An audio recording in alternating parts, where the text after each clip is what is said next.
What is up, Team Duels Line 671, and Merry Christmas. Coming at you with an updated deck profile for the Monarchs. Good morning from Guam.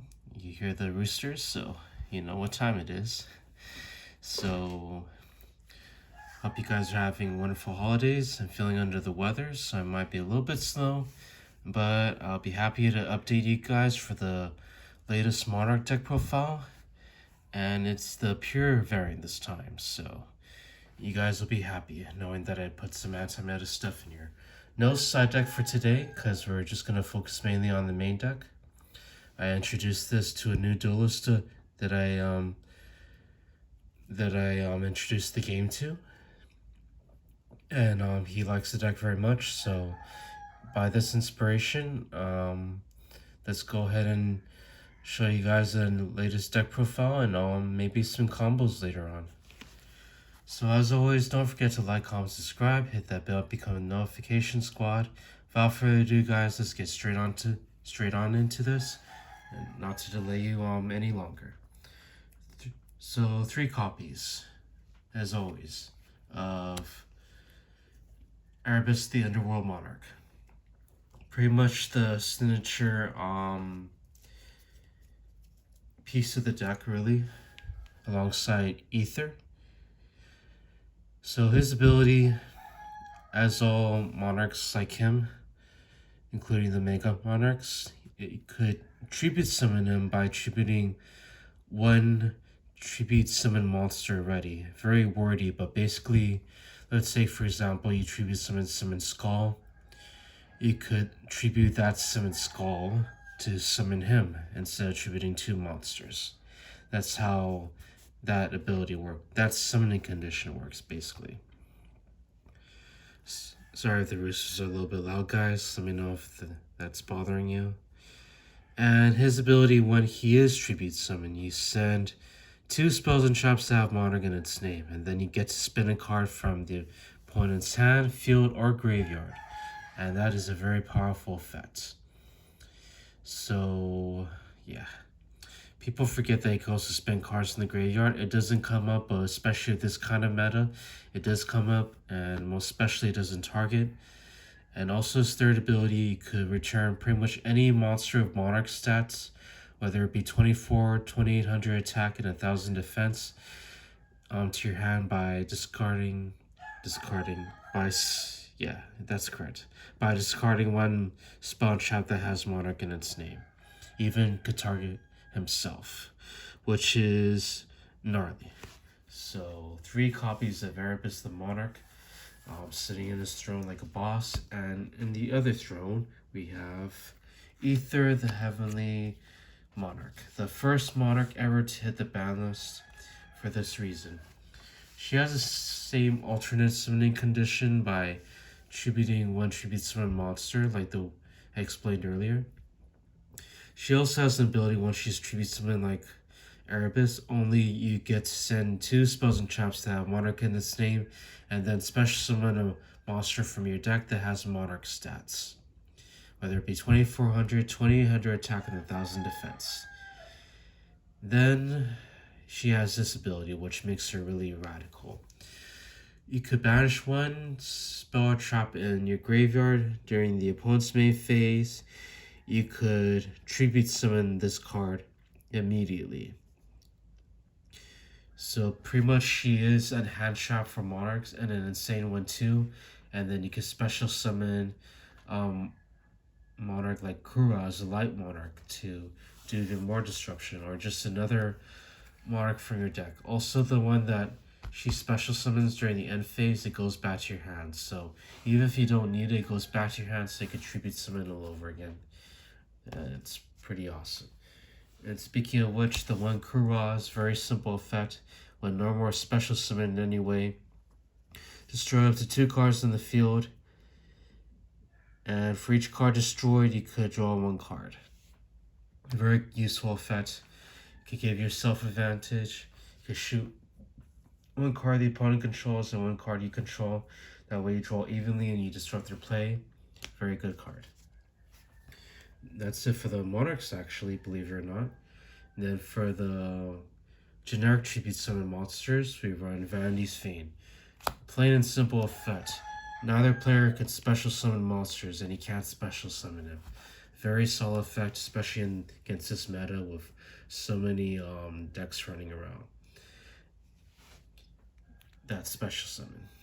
And for his brother, Majesty's Fiend. He also cannot be special summoned, but he shuts down monster effects from activating at all. As long as he busts this out of Domain of the True Monarchs, then you're pretty much shutting down the opponent from making plays. You just gotta watch out for their board wipes.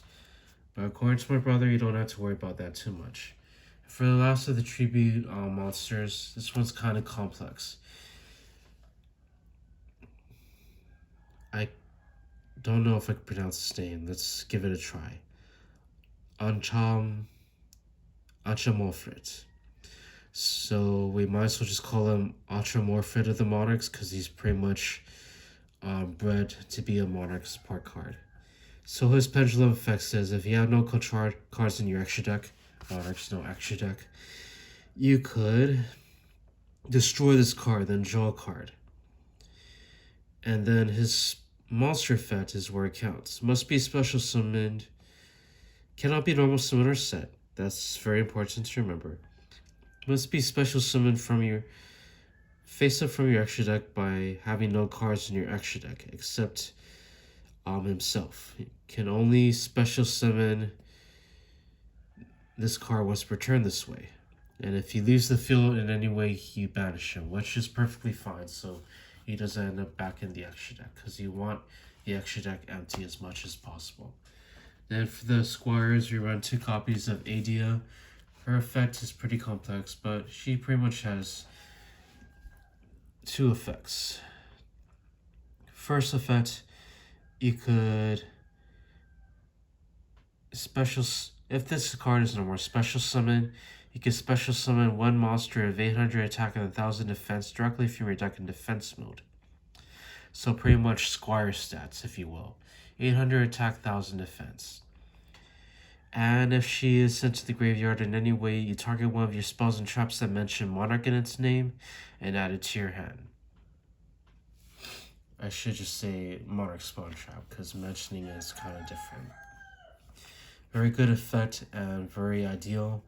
And the one that combos with her is Ados, the Underworld Squire.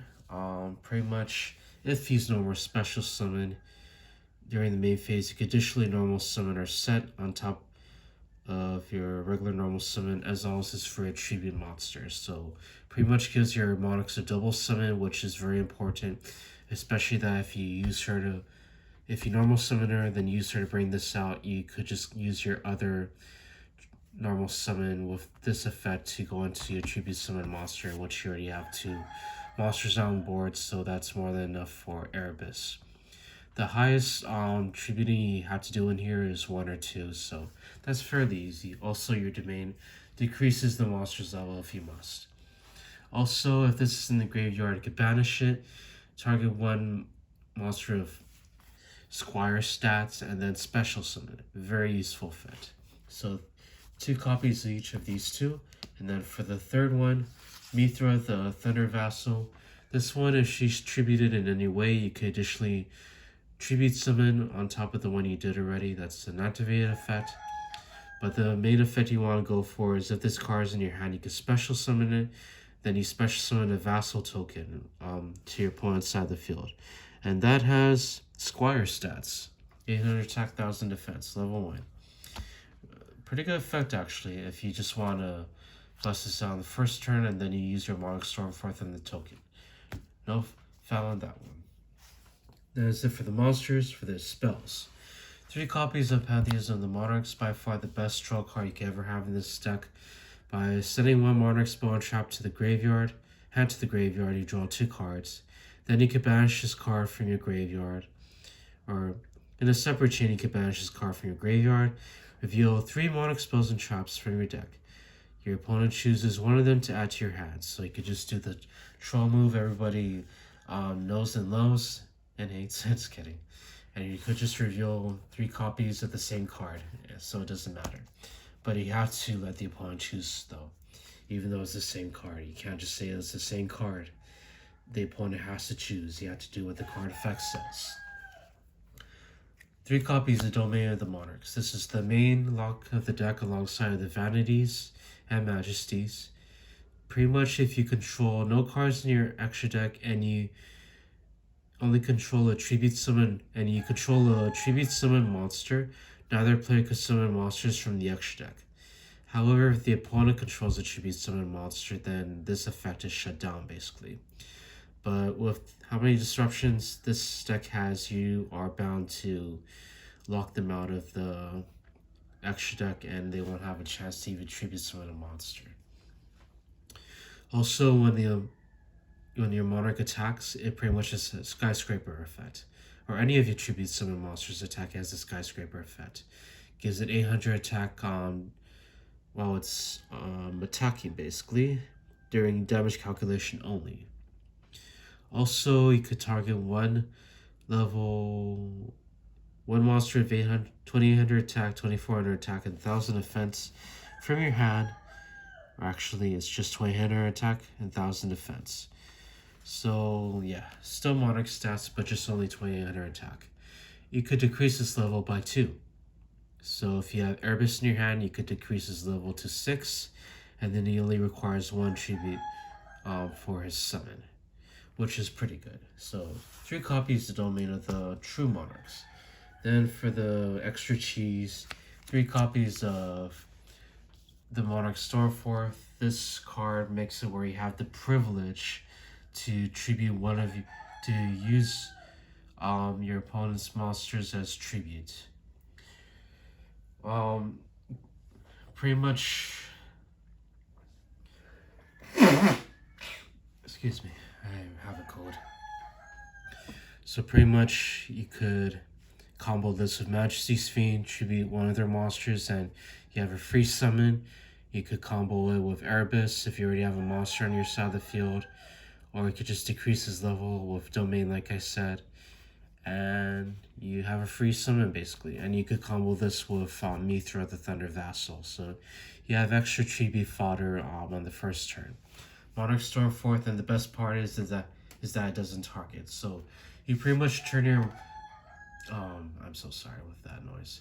You pretty much turn your Monarch into a kaiju, which is really insane. And it's a quick play too, so you can even during the opponent's turn and combo that of Ether. Even more disruption. I'm telling you, if you know how to play this deck, you could disrupt your opponent so much. So 2 copies of Tenacity of the Monarchs moving forward. This is pretty much your reinforcement of the army of your deck. Reveal 1 monster in your hand with Monarch stats 2800 attack or 2400 attack and 1000 defense. And you add 1 Monarch spell and trap directly from your deck to your hand. You can only use this effect once per turn, which is fine. We only play 2 because we don't want to brick of it. I bricked with that so many times, so I finally just decided to settle for 2. Speaking of 2 copies of March of the Monarchs. This one protects your Monarchs from like pesky cards like Infinite Impermanence or Effect Veiler. That's about it though, because it says tribute summon monsters you control cannot be targeted by card effects nor destroyed. So this combos really well, so you don't have to worry about Regeki or Lightning Storm being sent upon your Monarchs.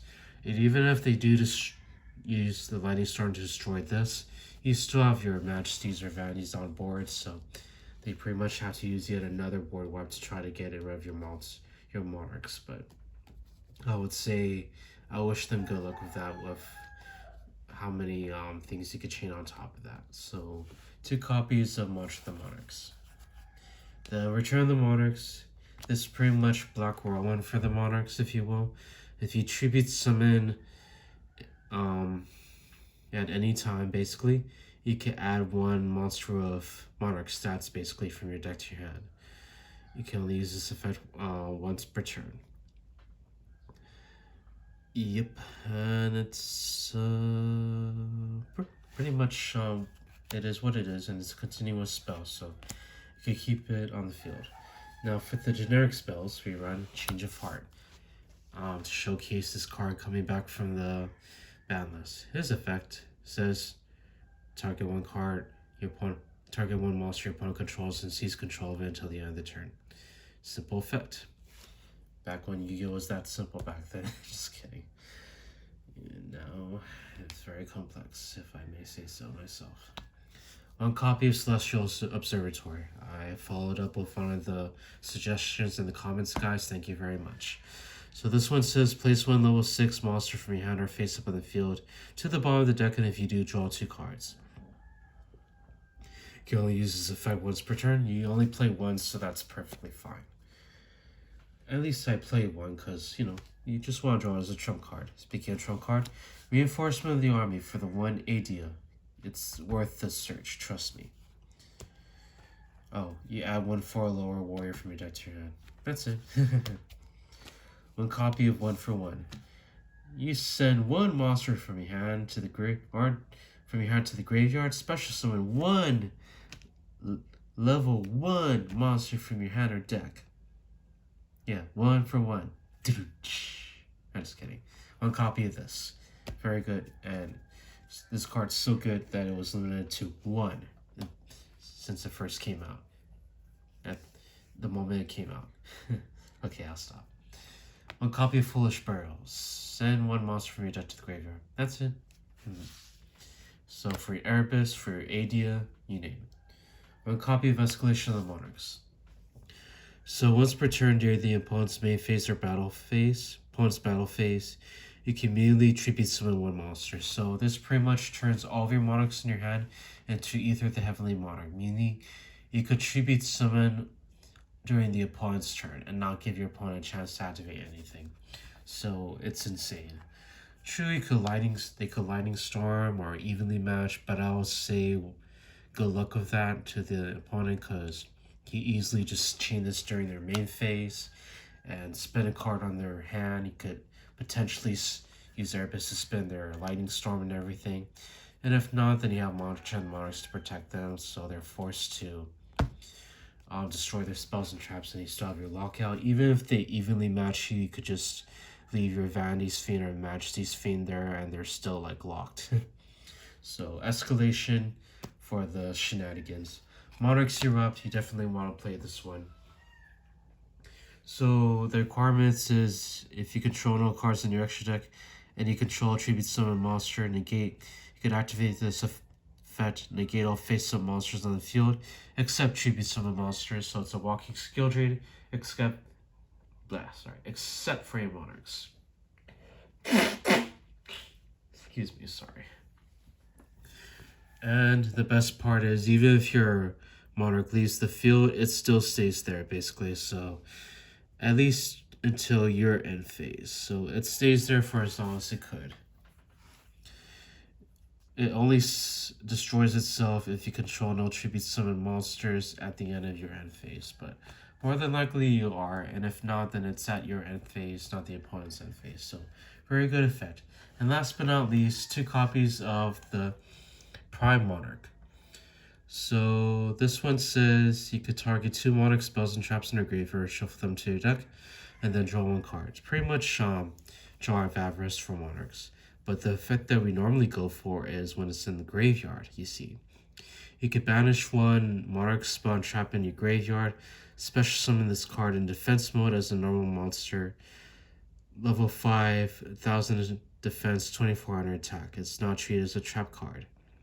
So not so much Monarch stats this time, but it's still a very good effect and very good to like block OTKs or to, what's it called, tribute fodder, or to just to draw cards. So very good effect and very useful. Now for the extra deck, yes, of course. 1 second. How could I forget the extra deck? Now where did I put that? So for the extra deck, we played 1 copy of Elemental Hero Flame Wingman because, kidding, you guys know I'm kidding. So no side deck for today, guys, so that'll be it for the Monarch deck profile. I hope you guys enjoy.